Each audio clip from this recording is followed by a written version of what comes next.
Hey Benny, what are we doing today? Finding the going. Oh, let's go find it.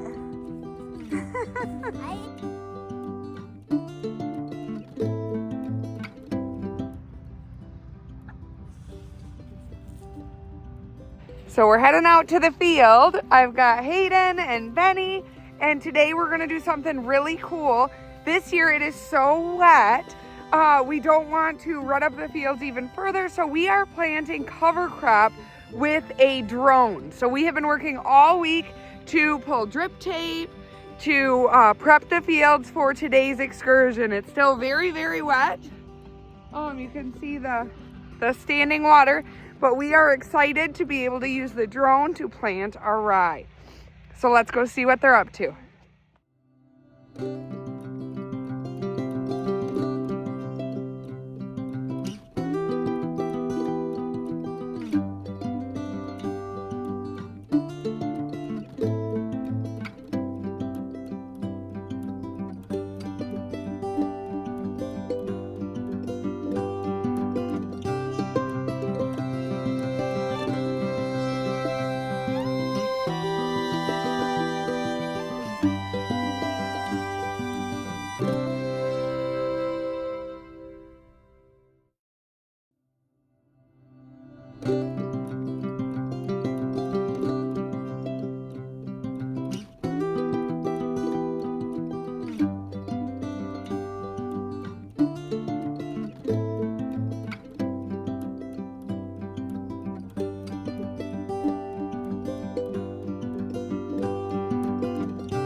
Hey you guys, so we are doing something really neat today. We are planting cover crop with a drone, which you will get to see in action. And typically we just get traditional rye from the elevator, and we use our tractor after we've turned the fields over to just drive up and down the field and plant. The problem we've been having is this time of year, everything is so wet. You can see the standing water in our field. We were able to get it disked, but once that rain starts coming in the fall, a lot of times our fields are just too muddy to make the perfect planting situation. So we end up with deep grooves and nothing really takes as well as it should. We're not able to plant sooner into our season because we harvest right until yesterday. You can see I got a side-by-side full of Brussels sprouts, and we've got a couple bins of cabbage. So we pulled all of that in mass quantity, whatever was left. Oh, Hayden's telling you all about it. We pulled all of that and disked this last night to be able to apply the cover crop. We are hoping that this will help in a multitude of ways. Not only will we get a better surface coverage, a more even coverage because of the drone technology, it also reduces the amount of fuel and emissions, right? Because the drone is able to do it more efficiently, doing acres in just seconds. It's crazy to watch that thing go up and down the field. He's working on the south field right now, and this north field will be next, what you see behind me and over by the strawberries. And we won't see those ruts, which will help benefit also and reduce the risk of compaction that we normally see after we've tilled and then get on it right away with our heavy equipment. So we're very, very excited to be able to use this new technology this year. We've used the drones to spray before, but this is our first year cover cropping, and I actually attended a Michigan Grown, Michigan Great dinner, and one of the outbreaks was on precision and ag. So Haley, you can know that your efforts were greatly appreciated, and I left that thinking, okay, I wonder if our guy can use cover crop in his drone. So that actually inspired this idea. So we're always networking, always learning new things. So stay tuned and watch the rest of the video and learn how the drone is helping us cover our fields this year.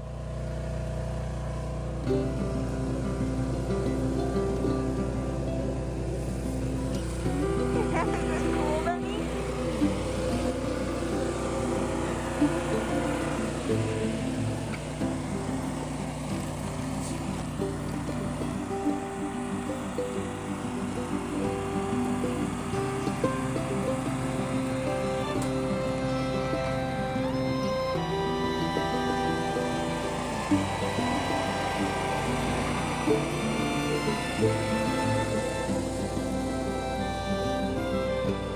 stay by mom.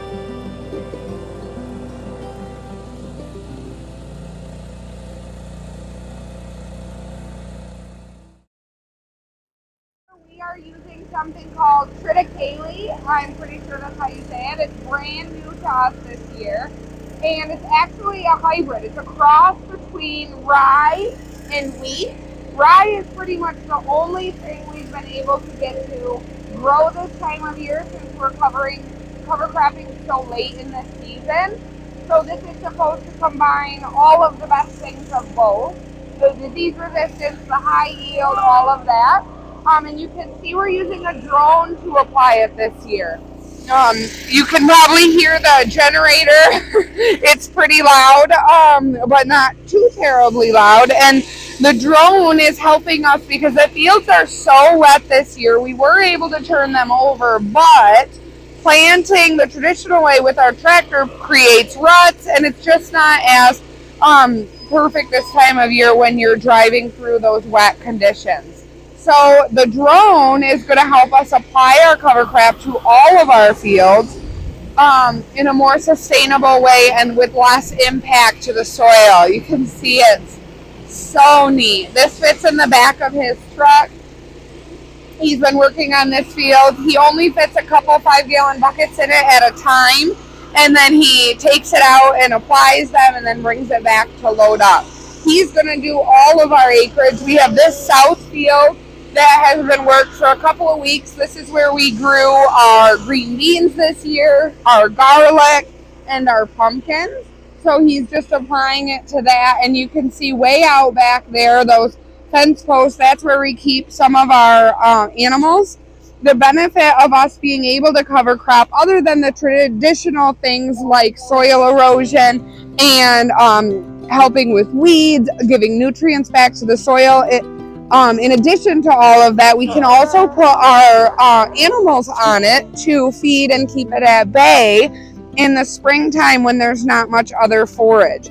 So this allows us to get off of our stored hay that we have in the barn and onto something fresh. And it's funny, you know, when we put our animals out onto this and then for any reason, if it gets too wet or muddy and we have to put them back into their stalls, they like snub their noses to the hay in the bales because they've been on the fresh stuff. So it's really fun in this field, especially because we have the perimeter. We can use our electric fencing, so they'll have access to this entire field to keep it nice and trimmed back and prevent it from going to seed.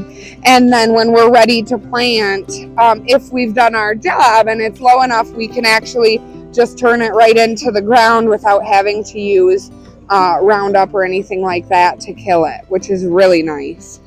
So you can see it hard at work. We'll get a few shots of it applying to both of the fields, but we are just so excited to be able to have this technology this year helping us keep our fields in the best shape possible.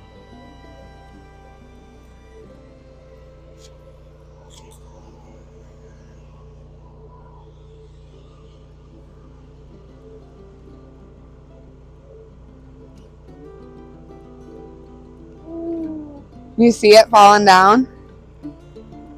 Oh, it's so cool.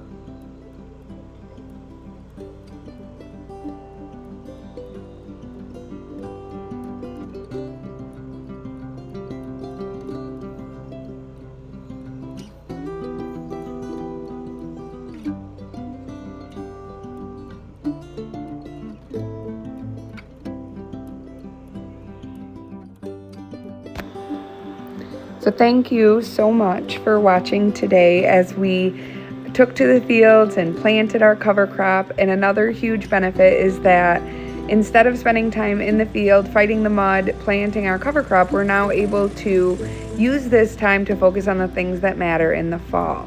Things that take up a lot of our time this time of year are tending to the animals. You can see the ewes and our lambs, they just got sheared yesterday. They are looking great. They're having breakfast right now. but a lot of animal things like hoof trimming and pasture rotation and taking down our summer fencing and getting them into hard fences for the winter, that can take up a lot of time. And then also packing up all of the things that we did. So you saw those mounds of drip tape, right? We need to work on throwing that away or donating it to local people that want to utilize it in our garden. We also need to work on maintenance and cleaning up all of our equipment that we used, and we used pretty hard all year, right? So everything gets a good wash. General maintenance, like oil changes and fixes that we may have been putting off. And then we store a lot of the newer equipment in the barn for the winter. So this allows us to do this while it's still nice. A lot of times this is one of the things that for us, since we're so busy all the time, just kind of falls to the wayside. So being able to be on top of things this year and put things away the way that we want to is really a huge benefit. So we will continue to work hard, and the stand will remain open until all of our produce sells out, and then throughout the winter we'll just have our freeze-dried goods and some eggs and things like that. So stay tuned, and if you liked this video, please let me know, and we would love to keep working hard to put more content out so that you can enjoy the farm from the comfort of your home.